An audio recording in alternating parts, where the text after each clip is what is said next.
Diamoci una mossa, Ernie! Sarà un viaggio movimentato! The film is just kind of mind-blowing, really. A lot is introduced in this one. People, places. Our director has clearly brought his own vision. It was as if having carte blanche to let your dreams go loose.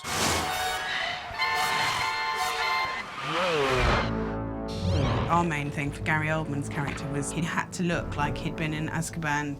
His eyes very deep set and haunted, teeth rotting. Stai per uccidermi, Harry! We designed these tattoos. His whole body was absolutely covered in tattoos all down his arms, and it's a very, very scary image when you first see that.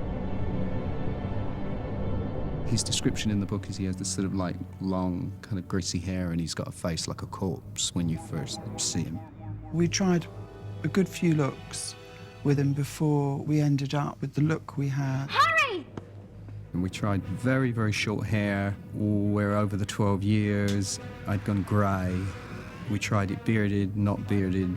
It was thoroughly researched. Gary's amazing. You know, you just put it all on and the character just came. I look like I've escaped from prison, don't you think? È in questo cuore la tua vita! In questo cuore, qui! Scappate! Scappate! This is meant to be Professor Lupin. He's turned into a werewolf. So we did the transformation sequence with prosthetic makeup effects on David Thewlis. It was hard to do without the cliché teeth coming down, and so we concentrated on the eyes and the actual skin.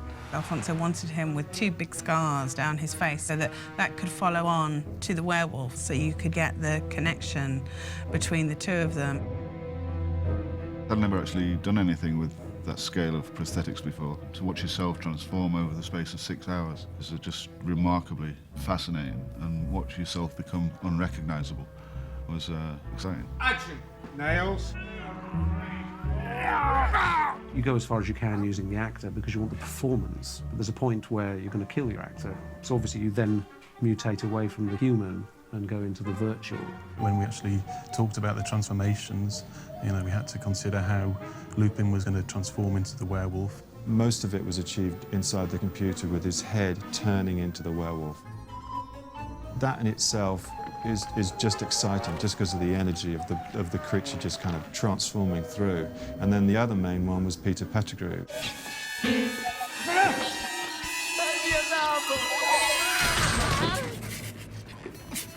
Tim Spall gave Peter Pettigrew. Pettigrew is the most rat-like character you can imagine. This was the animatronic rat.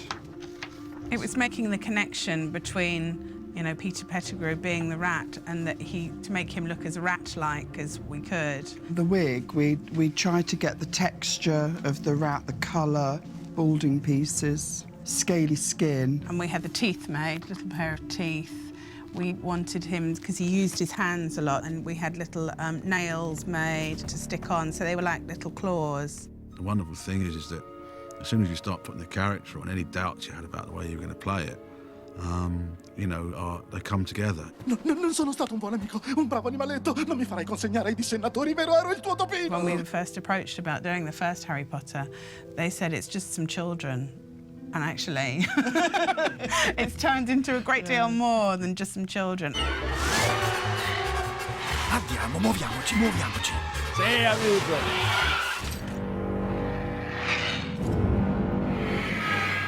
There's a creature that the mentor. They aren't so much indicated that if they open a door, maybe their fingers can fall apart. But in the other hand, they just need to inhale, and they take away your soul. So we wanted to do something that was abstract and metaphysical. Alfonso had an idea that one of the ways to distinguish them was through their movement. Dementors don't walk, they float. And so if they float, I guess it was a fairly natural step to say, okay, well, what would happen to the robes? Well, how would they move most effectively? I was a little hesitant about CG, so I wanted to do everything old school. I wanted to do mirror tricks, and I wanted to do puppets. We just did the basics of some flying puppets with wind and what effect that had, and it just wasn't working at all. It wasn't anything like Alfonso was thinking. Alfonso had this idea of putting putting this thing in the water and seeing how it moved. There's a great puppeteer in San Francisco called Basil Twist. So he came here to London. What he does is he does puppeteer underwater, and we shot a couple of days with the mentor floating, slow motion, and running the camera backwards. And it was really beautiful. The only problem was not practical. We would never be able to do all of that animation within something like a tank. For what we wanted to achieve, it was just way too difficult to do.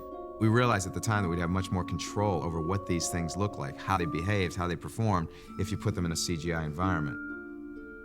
Pretty much anything we looked at, any films that may have something similar, really didn't kind of come close. So it was really more a matter of trial and error and imagination. And one of the directions we got from Alfonso was that these guys are not in a hurry. They've got lots of time. There's no sense of urgency, so the character and the cloth had to emote that sort of feeling. So we went through quite a lot of iterations to give that sort of performance from the character and from the cloth. ILM, through many, many tests, came up with a fabric look. It was phenomenal. Hagrid! Ma quello che cos'è? Questo, Ron, è un ippogrifo. A hippogriff, as described in the book, is a combination of several creatures. And when you send off your artists to go and do conceptual designs, Alfonso gave them a guideline of what he was looking for, plus they had the description from the book. That was actually a very interesting process to see how the conceptual artists worked. I thought it was easier. And then I started going to the office of the designers, and I would see all these skeletons. They had skeletons of birds and skeletons of horses. And they were having meetings with physiologists and veterinarians, and says, what is that for? He says, well, I mean, if it was just a picture you draw, you can do whatever you want. The problem is that this is going to be a 3D character that is going to be moving. So we have to start from the bones. We did motion tests. One of the first things we did was we went to the computer and said, okay, if it's a horse back end and a bird front legs, how does it move, and how does it run, and how does it fly? I think it was very clear from the beginning that Alfonso had a very definite vision about how he wanted Buckbeak to be as a character, and our challenge was to interpret that. So we do a lot of tests before we actually start really working on the movie about what kind of animal is it? You know, is he excitable? Is he sad? Is he, you know, how do you show that in a shot? I remember the very early animations, and it was like a puppy. Just jumping, you know, very light and poppy and playful. This is, no, I mean, this is like a baby. Buckbeak is a grown-up, and also it's sloppy. I think he was once described as a sloppy teenager, and so we kind of did a lot of development in the early days to try and combine those characteristics. It was pretty tricky. The amazing thing is it was really a long process of defining. Pretty much it was the same shot that we'll redo over and over, each time with a little different character. And there was a point in which they nailed it. Every hippogriff scene was storyboarded because the cost of each shot is not inconsiderable. Once the previs was finalized, then we shot those scenes. Very good. When Dan has to interact with the hippogriff, we actually have props that can give him something to interact with. So for that scene, we actually had a beak on a stick that he could touch and caress that we would then replace with the CG hippogriff. Ready, and action. The complication of the flight was how to get Harry to interact and look like he was really riding the creature. And the way we went about that was we developed a motion rig that he would ride, which would actually have the animation driving it, so that his actions would also match the actions of the animation. And then we have the moments where he's flying over the castle, which is this huge-scale model that was built and photographed at a studio. So there's all these different pieces, and part of our job is obviously to put them together in a way that makes it all believable. Then it started becoming like an automatic thing. It was about suggesting fun stuff that he could be doing. Ora, deve essere lui a fare la prima mossa. If you watch carefully in the paddock scene, we have an animated hippogriff poop shot. I think that we can lay claim to it being the first time that a CG animal has actually done that on screen. Sì, ci siamo quasi, ci siamo quasi, ci siamo quasi.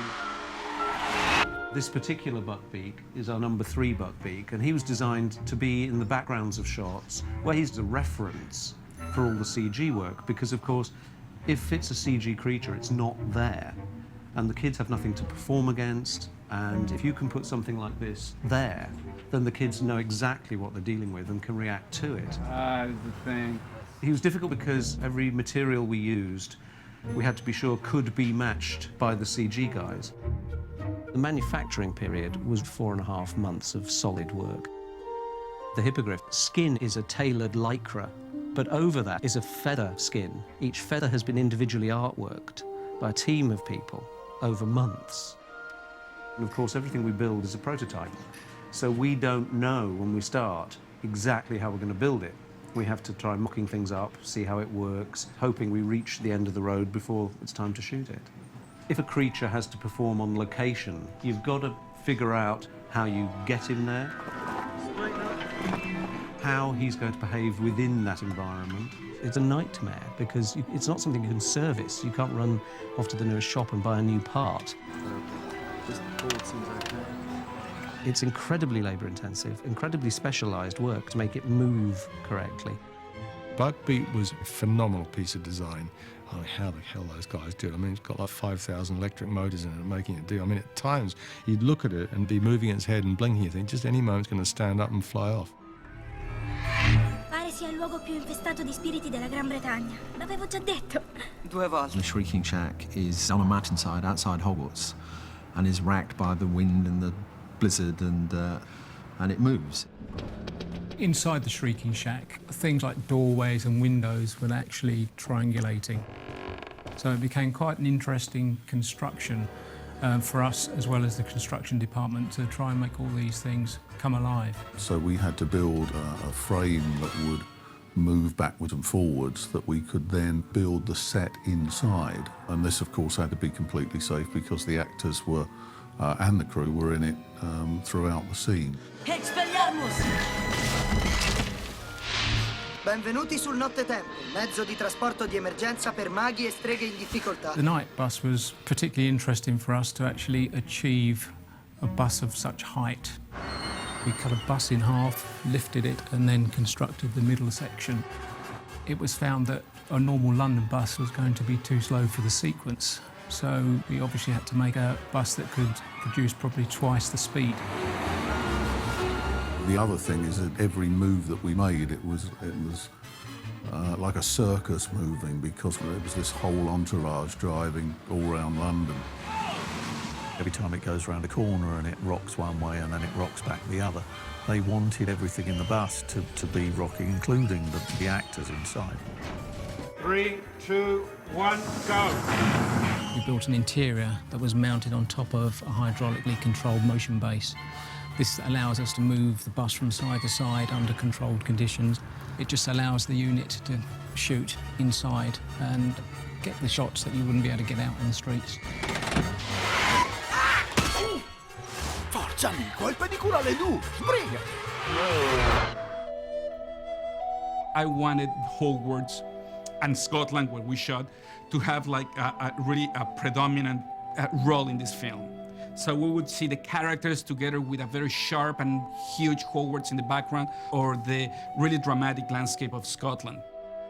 It was decided that we would go to Scotland in May because it's the month when the sun shines. They haven't had rain for the last 3,000 years, and it rained every day for 28 days. And literally the set would, be washing out from under us, and at lunch we'd have to have a helicopter dropping gravel and have the crew put gravel back in underneath to keep the dirt from washing out from the set, and we'd bring everybody back up and try and work. I was concerned, about, what does this do to the look? Although Alfonso and Michael literally said that, they felt like it was the best look we could have actually come up with for the movie. It was phenomenal. We had this soft grey, overcast Scottish light, which dramatically for the story is brilliant. No, it was a nightmare getting it, but worth it. Sì, questo sì che è forte.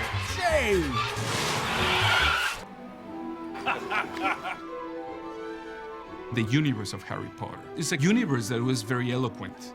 So I felt very comfortable to play in that universe. Each day is an adventure, and you never tire of it. It's a great world to be a part of.